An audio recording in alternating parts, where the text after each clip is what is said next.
The dick of Crows. And then you called me the ass of DNA. Yeah, Crows. right after, because you say it first. You notice how I never just go, ha, the ass in DNA Crows. Dude, you can mock me too. It's no, perfectly I know. fine. I just the mocking and the banter. I know, but the mocking and the banter but works. The same joke every time gets old. I didn't say. When was the last time I used not important?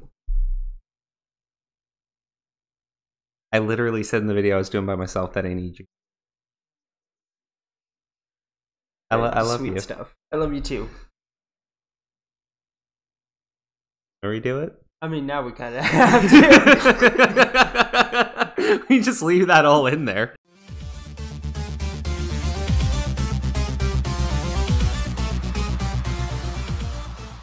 Yeah, no. So, New York Times ran an article, and actually, I saw this on Tim Pool's channel, so I just kind of wanted to go over and to give our own input on things, because there was a little bit more in the thread that he had gone over on Twitter.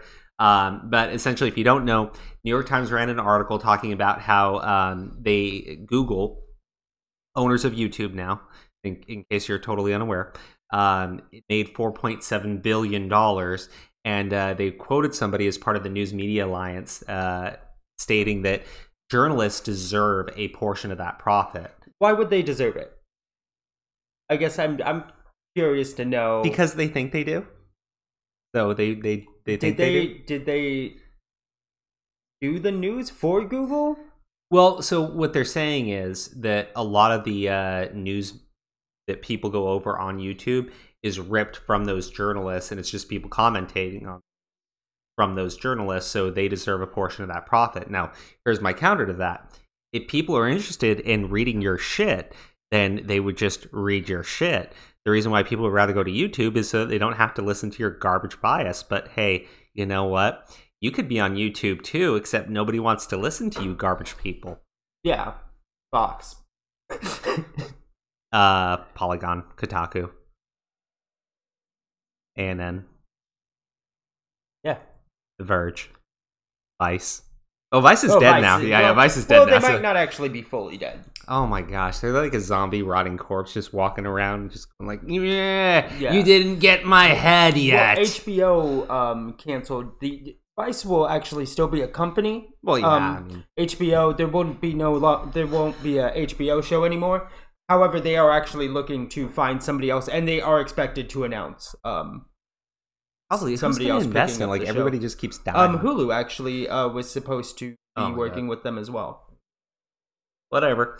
But yeah, they think that they deserve the money, and look, you don't. Here's the thing: no one's interested in reading your crap. I mean, yeah, obviously people are interested in the stories, but the problem is you guys have such a heavy bias on everything. Nobody trusts you, and you don't source things. People go to YouTube to get like a different opinion on what you're talking about.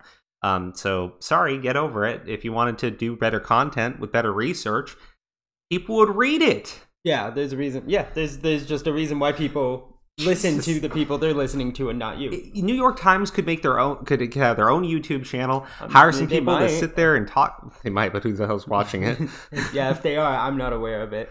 But you get what I'm saying, right? They could have their own channel, and unfortunately, Vox gets all the traffic put towards them. So sorry, they kind of cut all you other idiots out. And yet, they're still a failing company. Oh God, right? That is sad. That is sad and pathetic. Yeah. You have Google literally, holding you up, and you still can't fucking succeed. Wow. Yeah. That's sad. But no, look. In the article, they're basically going, it's $4.7 billion. Now, here's a couple things that are important about this. And this was the thread Tim Pool was going over. Anthony Quintano apparently used to be an NBC reporter. And he brings up a good point. Why is someone who covered college sports writing about Google in news publications? This is true, that he's never done articles, as far as I understand. Well, maybe he's trying to diversify. You can say that, diversify that portfolio. Here's the issue. And I learned that from a commercial. It was about diversifying your portfolio. The issue is, the New York Times ran this story, paper of record. They had someone who's only ever covered sports running this article about the tech industry. And if you read the article, there's no actual sourcing as to how they come up with this number. Well, don't those two areas overlap heavily. No, yeah. Let me rephrase. They're sourcing. What I mean is the data that they compile here. He doesn't actually look into it. He doesn't fact check it. He's just saying, "Oh, this is fact. This is true. This is true." And the people reporting the news, they deserve more money. This is so unheard of from the New York Times. And I am shocked. I mean, the News Media Alliance. Who do you think they're there for? The people obviously doing this? Google. Yeah, right. The News Media Alliance. But this is the person that they're quoting. He's let me go to his name here. Mr. Chavern, David Chavern.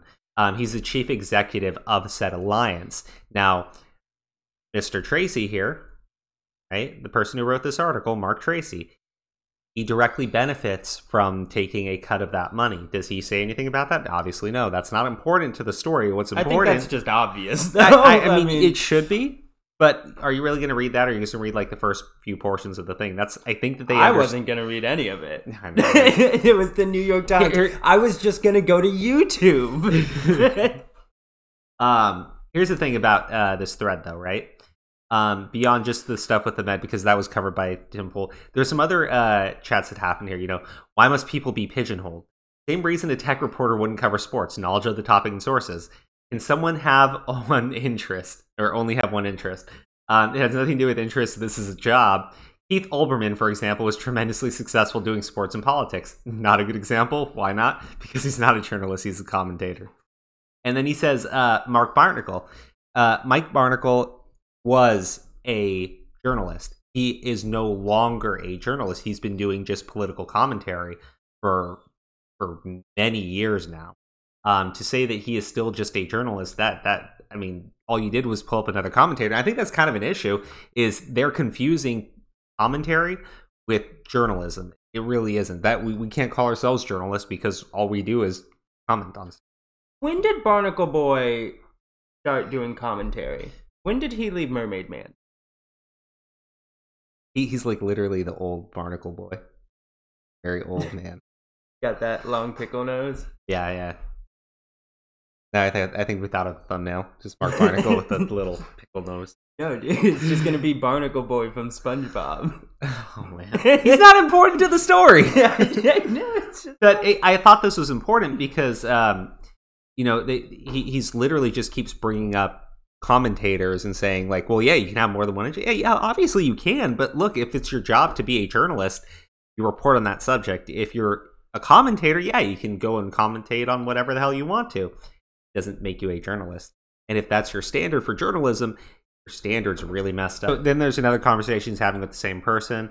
I would argue an outside view is a plus as well. Not how it works. Oh no? How so? Why not? Not how it works is a lame argument. Like bringing up commentators and stating that they're really good at being journalists. I mean, Jesus Christ, dude. Self-awareness. I guess so. I guess we're journalists now. But look, I deserve some of that money. There is literally nothing in comparison to sports and the tech industry. I mean, you can't say, well, having outside opinion would be great for that. No. Would you really want someone reporting on sports that's never heard of football? That'd be dumb. That'd be real dumb. Now, is that the triangle ball? Yeah. That they throw? Oh. No, we're talking about football. Oh, football. That's the sportsy ball. Yeah, that's the one with the hexagonal shape. Oh, yeah, sports ball. Is that hexagonal shapes? I think those are sportsy shapes. Sportsy shapes. Okay, the sportsy shapes ball that you hit with your foots and you can't use your handsies in them. Yeah, we'd be great at commentating on sports. I would love to commentate on a sport. I actually do watch sports. It's better than bouncy ball. the thing that where the guys bounce the ball up and down and they try to hit into the things. Is that handball from fourth grade? No, you're thinking of hit people ball. Yeah, hit people ball. No, really. Actually, talk about handball. Oh, I never played sports. Obviously, very advanced. Very advanced. Then here, I'm going to give credit where credit's due because normally I just smack the shit. I just shit talk Gizmodo all the time, but this is someone from Gizmodo. Well, I guess used to be at Gizmodo. Sorry. Never mind. Gizmodo. Sorry, Gizmodo. You go back to second. You can go fuck yourselves. But look, Raju comments like, this kind of journalism is dangerous, even if one wants to be sympathetic to the cause. And you know what? I'll give people credit. Like, look, if you're a journalist and your media is dying out and you literally have no idea what to do, it's not funny when people lose their jobs and don't make any money. These people are assholes. So... It is kind of funny when you watch it happen to the mainstream media. Oh, when you watched it happen to Vice, it was funny. But you know you know what the issue is. I still don't think it's funny when people lose their money and lose their jobs and all that stuff. But at the same time, it is so hard to be sympathetic to these assholes. Actually, and I don't hate me. I actually don't feel bad. It's just time. It's time changes. I agree with you. But it's like when the coal miners were losing their jobs. I didn't feel bad. Time changes. No, yeah, it sucks. I feel bad for the individual, but overall, that's what I mean. Yeah. I don't feel bad. Times change, and so do industries. Industries die out. New industries come, and you have to be willing to change. And they could have changed. They could have gotten on board. They could have learned to code. Yeah, they but no, they could have gotten on board with the changes. They could, and you know, you got to give Vox some credit because they knew what they were doing when they hopped onto YouTube. That said, they're really garbage, and they need YouTube support with everything. Issue is people want actual journalism. They don't want your opinion shoved into everything. Unless you're on YouTube, then they mostly just want your opinion. Well, they just want an opinion that's different from the shit that's on TV. Yeah.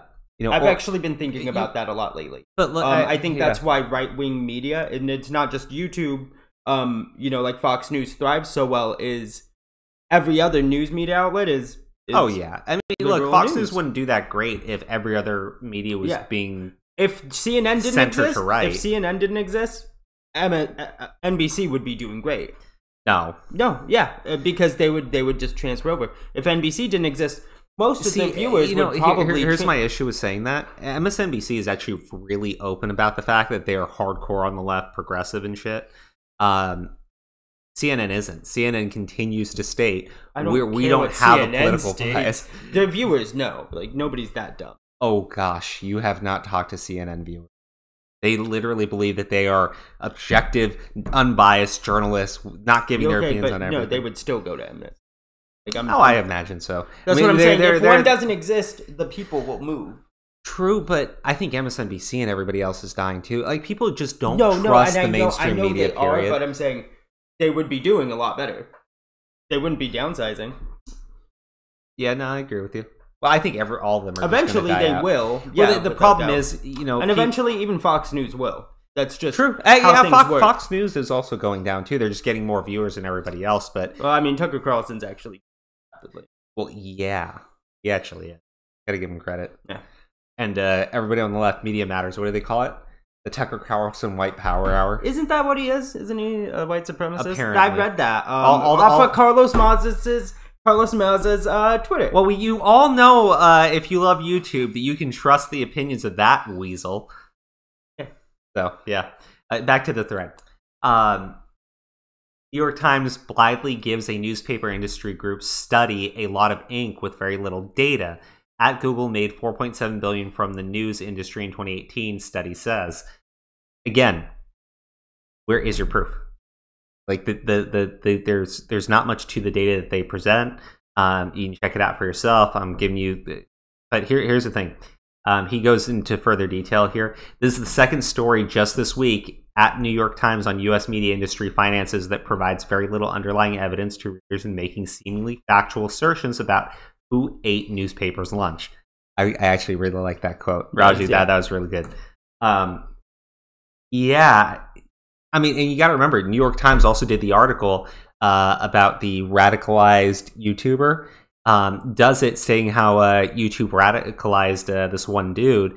It turns out if you read the article, the guy was never a radical, never believed in... And YouTube generally just... yeah, he never believed in alt-right ideology. He was a standard conservative. He was watching videos, watched stuff from the intellectual dark web, watched Dave Rubin, and became a progressive. So literally, it's the exact opposite of the framing of the article. But, you know, now they're trying to say Philip DeFranco's alt-right.